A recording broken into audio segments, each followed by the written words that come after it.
Hello नमस्कार साथियों, स्वागत है आप सभी का 14 मई की करंट अफेयर्स की वीडियो में। आज हम देखेंगे करंट अफेयर्स के महत्वपूर्ण 25 प्रश्नों को, जो एग्ज़ाम की दृष्टि से काफ़ी हेल्पफुल होने वाले हैं। अगर आप किसी भी परीक्षा की तैयारी कर रहे हैं तो वर्तमान घटनाओं का ज्ञान होना अत्यंत आवश्यक है और आपके ज्ञान को बढ़ाने में हम मदद करते रहेंगे। तो आपसे अनुरोध है कि वीडियो को लास्ट तक ज़रूर देखिएगा।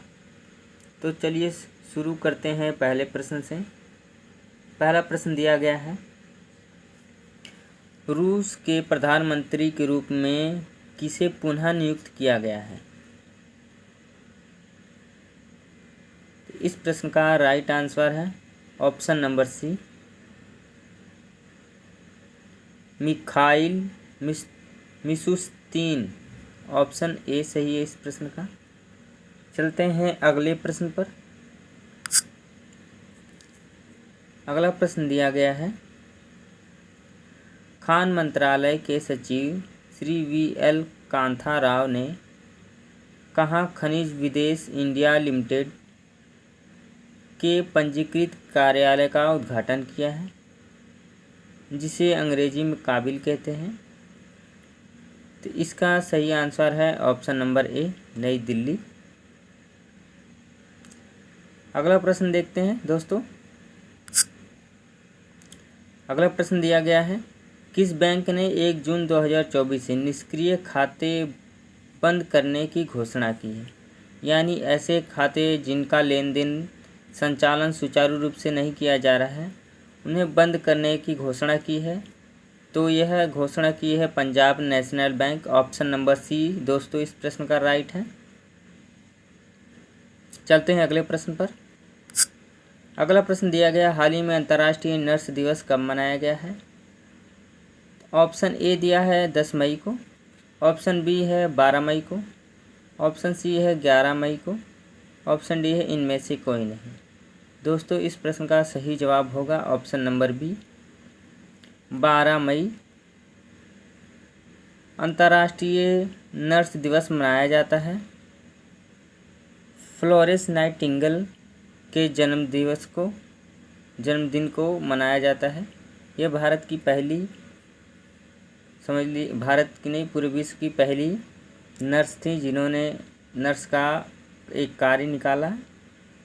इन्हीं की याद में मनाया जाता है। चलते हैं अगले प्रश्न। और यहाँ याद रखिए इस बार की थीम क्या है, हमारी नर्सें हमारा भविष्य, देखभाल की आर्थिक शक्ति। एक बार मैं रिपीट कर देता हूँ, हमारी नर्सें हमारा भविष्य, देखभाल की आर्थिक शक्ति। इस बार की यह थीम है। चलते हैं अगले प्रश्न पर। प्रश्न 5 दिया गया है, हाल ही में किस संगठन ने महिलाओं के खिलाफ हिंसा से निपटने के लिए पहला कानून अब बनाया है? तो ऑप्शन नंबर सी इस प्रश्न का राइट है, यूरोपीय संघ ने बनाया है।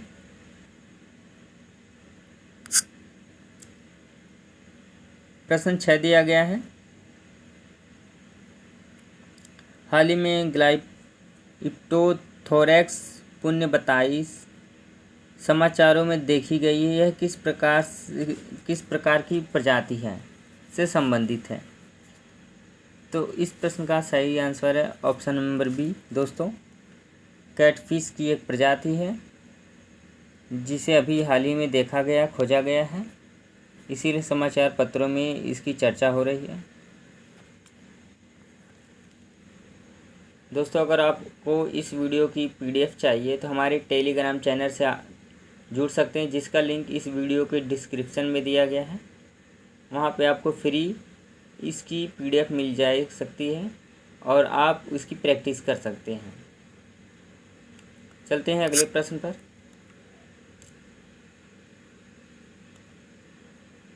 प्रश्न संख्या 7 है, हाल ही में 22वीं एशियाई टीम स्क्वैश चैंपियनशिप का आयोजन किस देश में किया जाएगा? तो इसका सही आंसर है दोस्तों ऑप्शन नंबर सी, चीन में किया जाएगा। चीन की राजधानी बीजिंग है।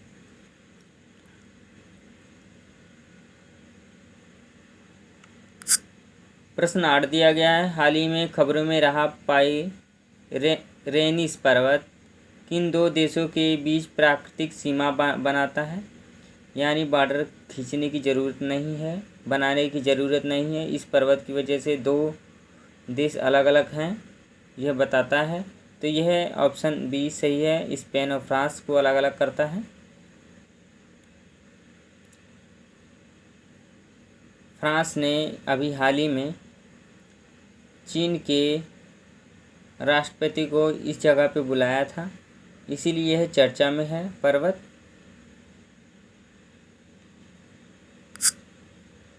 हाल ही में किसने बैंकों के लिए डिजिटल क्रेडिट सेवा शुरू की है। तो इस प्रश्न का राइट आंसर है ऑप्शन नंबर सी, जेटा।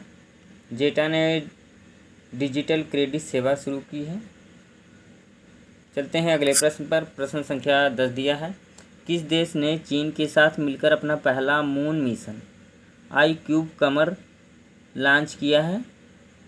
तो यह लॉन्च करने वाला देश कौन सा है।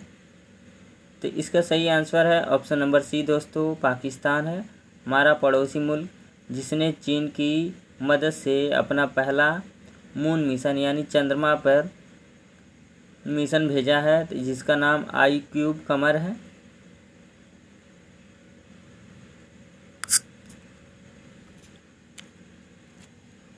प्रश्न 11 दिया गया, हाल ही में भारत और किस देश के द्वारा राजनयिक पासपोर्ट के लिए वीज़ा छूट समझौते पर हस्ताक्षर किए गए हैं। तो इस प्रश्न का सही आंसर है option number C, Moldova. Moldova देश और भारत के बीच राजनयिक पासपोर्ट के लिए वीज़ा छूट समझौते पर हस्ताक्षर किए गए हैं।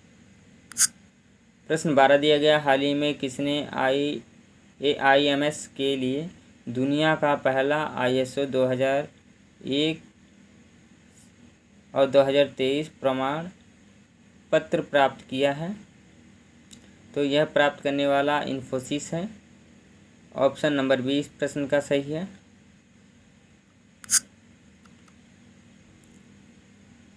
प्रश्न 13 दिया गया, हाल ही में दोहा डायमंड लीग में नीरज चोपड़ा ने कौन सा पदक जीता है। तो नीरज चोपड़ा ने सिल्वर पदक जीता है, ऑप्शन ए इस प्रश्न का सही है।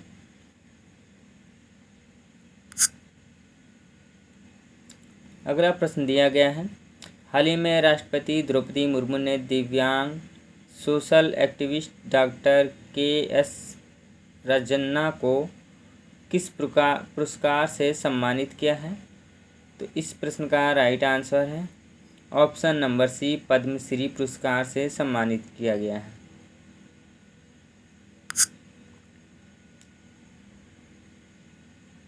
प्रश्न 15 दिया गया, हाल ही में किसे मुंबई क्रिकेट टीम का मुख्य कोच नियुक्त किया गया है। तो इस प्रश्न का राइट आंसर है दोस्तों ओंकार साल्वी को।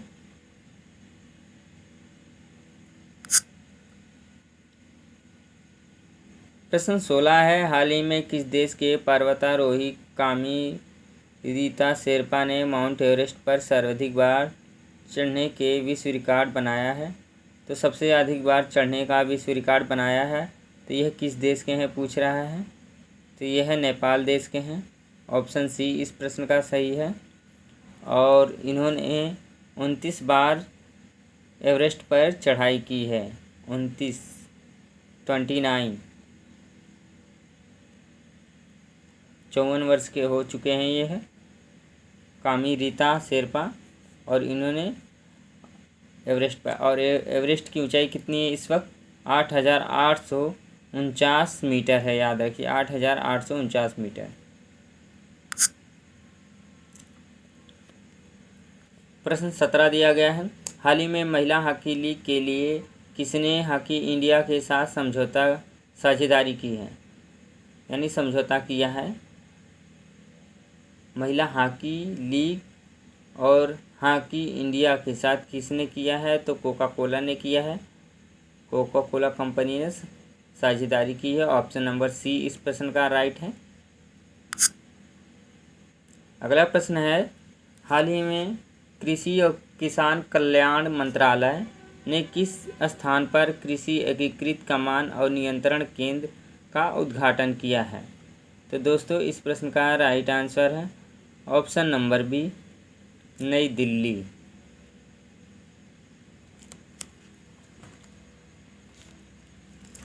चलते हैं अगले प्रश्न पर। प्रश्न 19 है, इफ़को के नए अध्यक्ष के रूप में किसे चुना गया है? ये स्टार लगा लीजिए इस प्रश्न को ज़रूर, ये एग्जाम में पूछ सकता है अध्यक्ष पद वाला इफ़को का। तो इस प्रश्न का सही आंसर होगा ऑप्शन बी, दिलीप संघानी।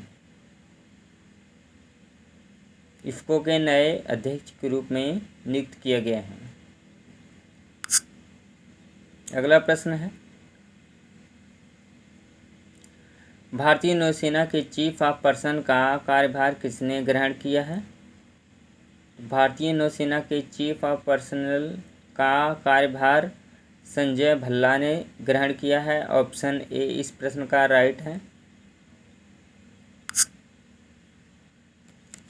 दोस्तों आपसे एक छोटी सी रिक्वेस्ट है, अगर आप यहाँ तक वीडियो देख चुके हैं तो वीडियो को लाइक ज़रूर कर दीजिएगा, इससे हमें मोटिवेशन मिलता है। और हाँ, अगर आप इस चैनल पर पहली बार आए हैं तो चैनल को सब्सक्राइब ज़रूर कर लीजिए और अपने दोस्तों में भी शेयर करना मत भूलिएगा। तो चलिए शुरू करते हैं अब अगले प्रश्न पर। अगला प्रश्न है, संयुक्त राष्ट्र संघ की असेंबली में किसे अस्थायी सदस्य बनाने का प्रस्ताव पास हुआ है? तो इस प्रश्न का सही आंसर है ऑप्शन नंबर ए, फिलिस्तीन को।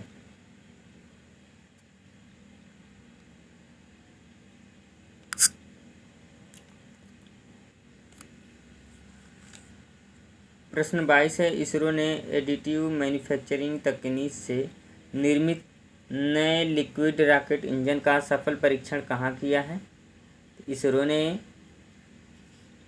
इसरो कहाँ की एजेंसी है? इसरो हमारे प्यारे भारत की स्पेस एजेंसी है जो रॉकेट बनाती है, मैन्युफैक्चरिंग करती है। तो इसका सफल परीक्षण कहाँ किया गया है?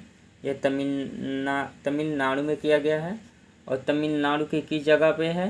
तो यह महेंद्रगिरी, याद रखिए महेंद्रगिरी जगह पे है, जहाँ इसरो का एक स्टेशन है, वहाँ से इसका सफल परीक्षण किया गया है।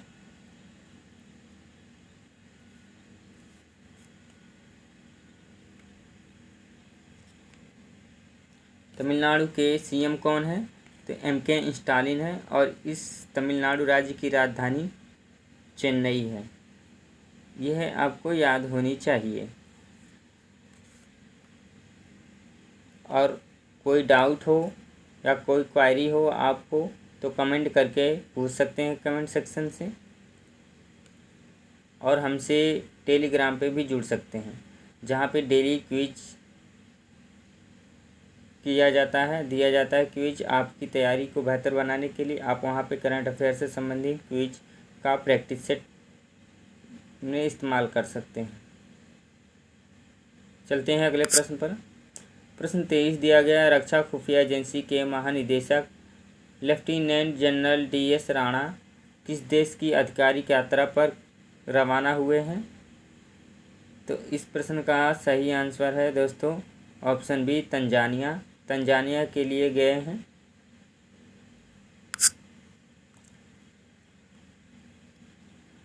प्रश्न 24 दिया गया, आसियान भारत माल व्यापार समझौता संयुक्त समिति की चौथी बैठक कहाँ आयोजित की गई है? तो चौथी बैठक आयोजित की गई है मलेशिया में।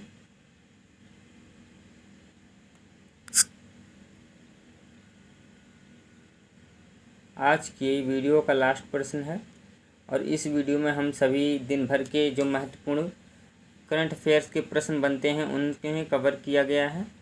तो इन प्रश्नों को आप 2 बार 3 बार देख सकते हैं ताकि आप एग्ज़ाम में बेहतर कर सकें।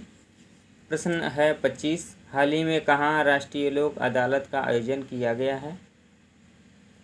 तो इसका आयोजन हरियाणा के फरीदाबाद में किया गया। ऑप्शन डी इस प्रश्न का सही है। वीडियो अच्छी लगी हो तो लाइक कर दीजिएगा। मिलते हैं अगले वीडियो में। जय हिंद, जय भारत।